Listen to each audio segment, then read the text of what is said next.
Hello. Pull. Oh. Ooh. Yeah.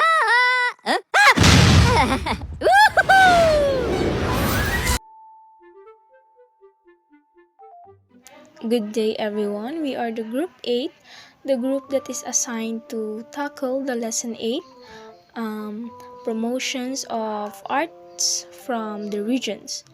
So, art is one of the platforms of Filipino to describe and portray the practices, behavior, ideology, culture, and tradition in their region or in their community.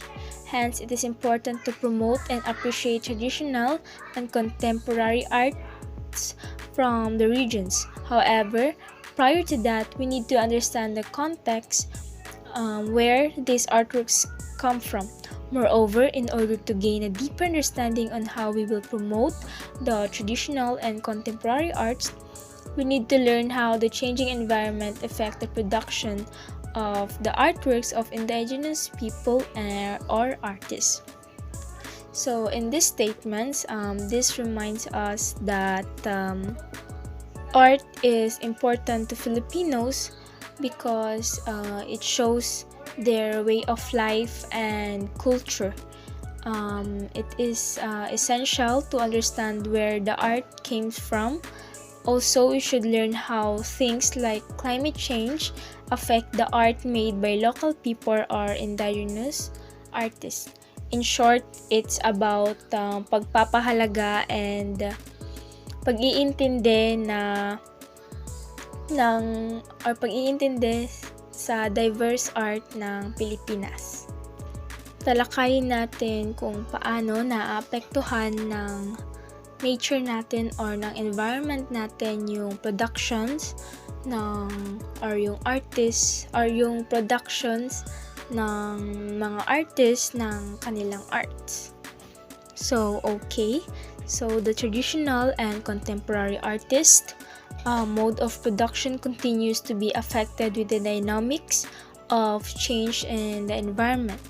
Nonetheless, environment is considered of its utmost importance.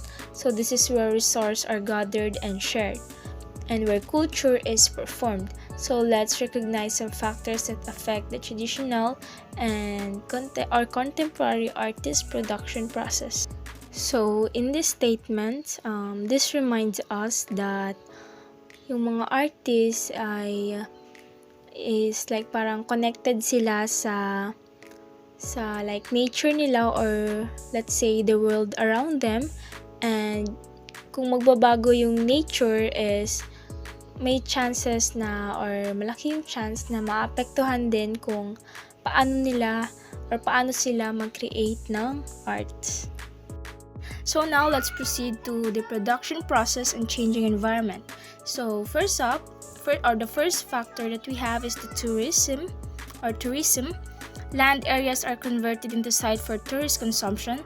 In this situation, ecological domains may become more vulnerable to damage with the combined forces of natural disaster and tourist mobility. Moreover, tourist mobility might influence the community's observance of the tradition and tend to diminish the quality of native art forms removed from their original context. The works are transformed into mass-produced souvenirs in order to meet the demands of the tourist trade. Neon colors and the design woven from synthetic fibers have been made available in recent years to appropriation of traditional textile design for commercial purpose. So, tourism changes natural places into tourist spots, putting them at risk and damaging local tradition. So this shift affects traditional art too. So basically, there is a place na tayuan or pwedeng pagtayuan ng tourist spots. So we have here the example. So artists may change their work to suit tourists, making simple version with the synthetic materials and bright colors. This change can take away the art's original meaning and history.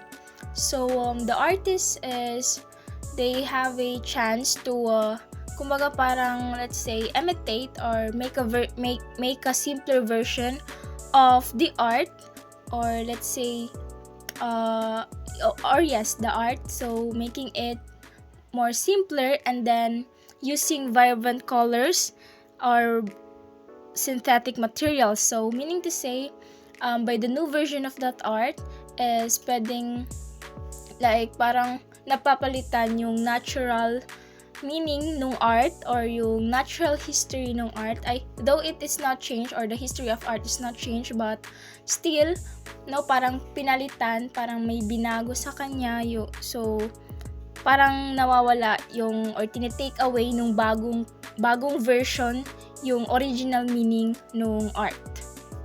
So next one, we have demilitarization. The insecurity and tensions brought about by militarized zone apprehend the people's ability to create art. It prevents people from having communal gatherings where exchange and passing of knowledge can take place. So militarization is a place or a society that becomes more focused on the military things. So this can involve things like increasing the numbers of soldiers, building more military bases, or making military needs a top priority in the society. So example for this is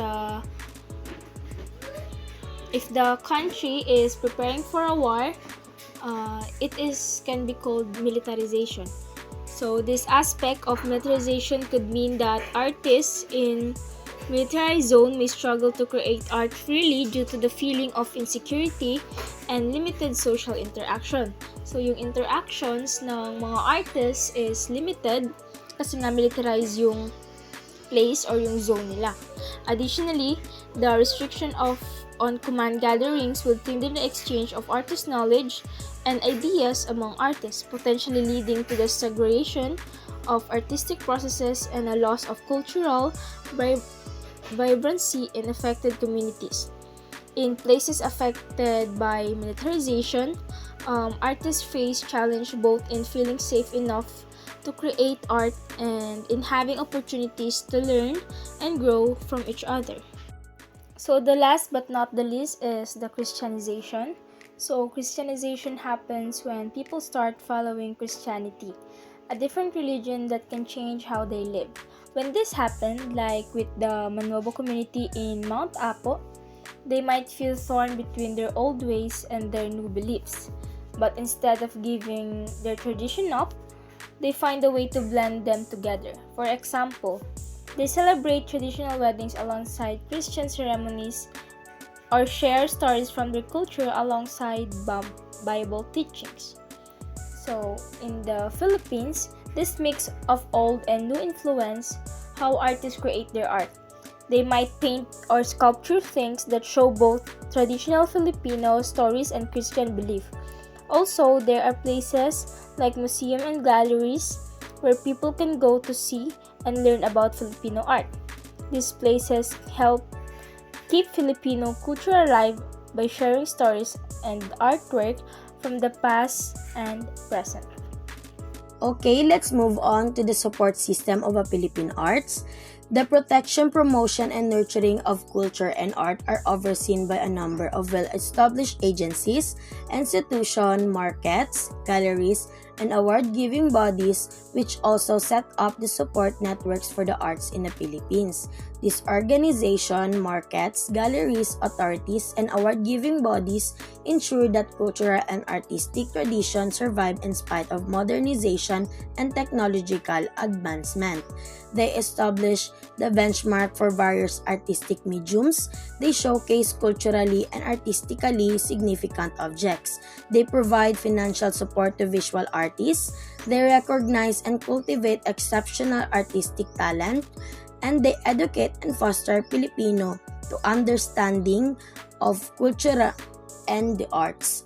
As a result, the following organizations, authorities, markets, galleries, and award-giving agencies support the Philippine arts.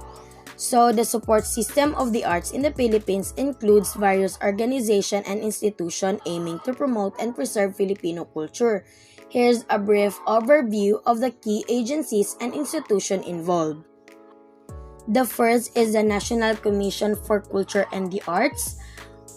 The NCCA is a primary government agency responsible for the overall promotion and development of the Philippine arts and culture. It provides funding, programs, and support to artists and cultural groups across different art forms.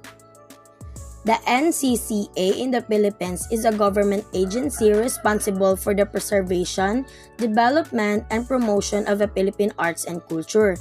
It supports various initiatives to safeguard and showcase the country's cultural heritage, including traditionally crafts, music, dance, literature, and other forms of artistic expression.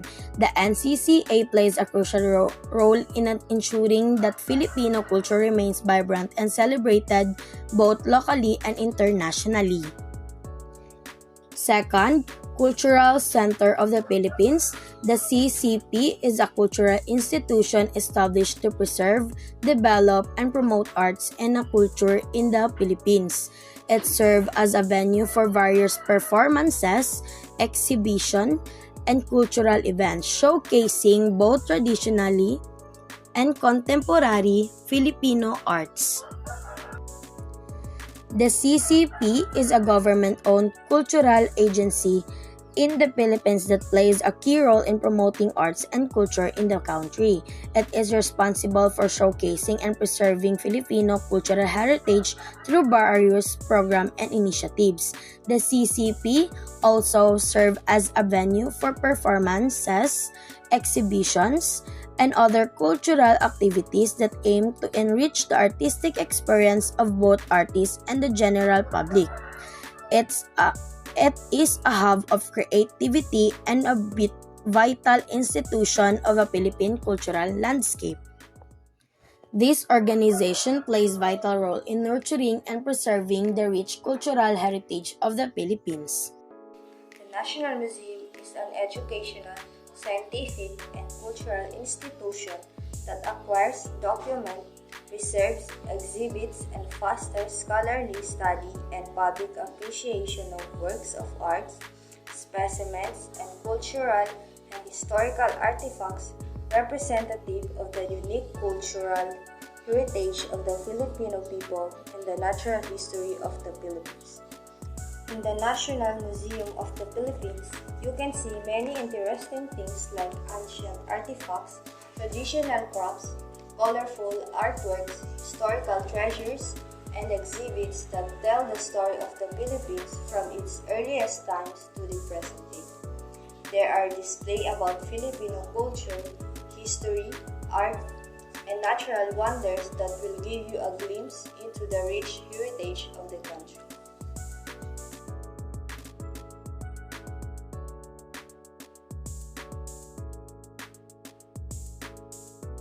Metropolitan Museum of the Philippines.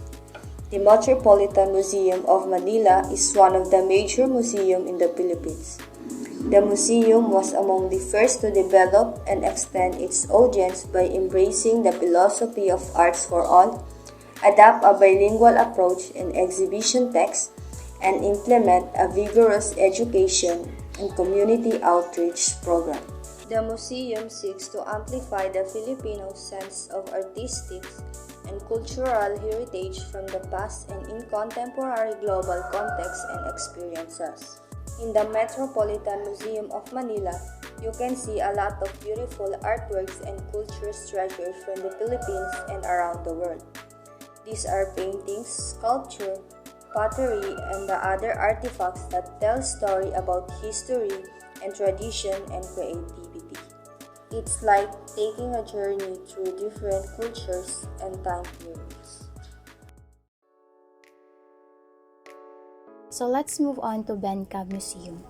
So the Bencab Museum houses the permanent collection of Philippine national artist Benedicto Cabrera or Bencab in several galleries as well as venues for art shows and exhibitions. The Bencab Museum is committed to the promotion of arts and the preservation, conservation, and protection of the environment and culture and traditions of the Cordilleras. This commitment of the museum is an expression of the artist's gratitude to the country that nurtured and inspired an artistic career that continues to grow, mature, and fascinate. So, in 2009, national artist Benedicto Cabrera decided to share his own appreciation for Cordilleran art by opening his own museum located in KM Point 6 Asin Road, a brief 15 minutes ride away from the city proper. So Bencab Museum houses a collection of his own works as well as acknowledged and rising Filipino artists and pieces of Ifugao sculptures and art he's kept from previous years. And other attractions can be found at the backyard of the museum, which includes a farm garden, mini forest, and an aviary housing peacocks, ducks, geese, turkeys, and other local livestock. So yun na nga, ang museum ng Bencab ay naglalaman siya ng isang koleksyon ng kanyang sariling mga gawa, pati na rin ang mga kinikilala at mga sumisikat na Pilipinong artista at mga piraso ng mga sculpture at singing ng Ifugao na iningatan niya mula sa mga nakaraang taon. So number 6 is Art Fair Philippines. Art Fair Philippines is the premier platform for exhibiting and selling the best in modern and contemporary Philippine visual art. The fair aims to mirror the vibrant local art scene and continue to generate support for Filipino art practitioners. So ang art fairs is an art fair in a booth style convention show na nag-host ng iba't ibang gallery collective, curator at independent artists para maipakita nila ang kanilang sining sa mga local at international na collector para mabili. So what is the purpose of art fairs? So the purpose of art fairs is bringing together a range of galleries, curators, and artists under one roof in a large scale booth style event. Fairs allow collectors to view a wide range of works in a relatively short span of time, all while making meaningful connections with a global community of art professionals. So these are the examples of Art Fair Philippines. Number 7, Manila Art. Manila Art is the Philippines' premier international art fair. It showcases the best in contemporary visual art from the development and promotion of Filipino art and culture, locally and internationally. Manila Art elevates the standard and celebrates the dynamic Philippine art scenes through various art exhibitions connecting world-class artists, institutions, and community. It reinforces the awareness of and the appreciation for Philippines visual arts by merging it with other disciplines through lectures, workshops, demonstrations, and other activities with the support from both local and foreign exhibitors. Dumandan, 2019. Manila Art is the Philippines' biggest annual art fair, showcasing contemporary art from both established and emerging Filipino artists. It serves as a platform for artists, galleries, collectors, and enthusiasts to come together and celebrate Philippine art. The event typically features a wide range of artworks, including paintings, sculptures, installations, and multimedia pieces. Manila Art aims to promote Philippine art and culture, fostering creativity and provide opportunities for artists to gain exposure and recognition. And lastly, Manila Art is the flagship activity of the National Commission for Culture and the Arts, NCCS Museum and Galleries Month, MGM, celebrated every October. The Finale Art File. Finale Art File is considered as a primary gallery institution in the Philippines. It showcases hundreds of exhibits by some of the most talented names in contemporary visual arts. It has successfully balanced the demands of a commercial establishment and an artistic venue. This gallery occasionally features experimental works that push artistic boundaries and challenge audience expectation. Dumandan, 2019. Finale's table of artists is as diverse as art itself. Modern masters who made their names decades ago continue to show in the gallery, their highly prized works now instantly classics. Painters, sculptors, printmakers, and installation artists in the prime of their careers are also represented. A number of of them, sometimes venturing into daring exhibitions that resist clarification, emboldened no doubt by the gallery's open-mindedness to experimentation. Finale is also spawning ground for up-and-coming young artists, many of them making their debuts. Finale provides space and freedom for Filipino artists to express themselves. Several times during the year, Finale holds more ambitious, large-scale exhibits in bigger venues, both here and abroad, a clear indication of Finale's commitment to making art accessible to everyone. Aside from exhibitions, Finale also does appraisal and documentation for big corporations and private collectors, sessional auction and package artist talks and forums. Finale has also published several art books and catalogs. Kublai Art Gallery in Davao Contemporary Art Gallery. The Kublai Art and Davao Contemporary Art Gallery is a unique culture expression of Davao visual arts. The gallery showcases various works by Mindanao's former artist Kublai Ponsmeld as well as different artists from the city dumadaan 2009. So, ang Kublai Art Gallery na kilala rin bilang Kublai's Gallery ay isang natatanging art space na puno ng mga gawa ng artist na si Kublai Milan. Ito ay matatagpuan sa isang hindi kinaugalian na setting sa isang shopping plaza sa Davao, Pilipinas. Ang gallery ay matatagpuan sa ika-4 o ika-5 palapag ng Yahoo Plaza sa kanto ng Magsaysay Avenue at Bongoy Street.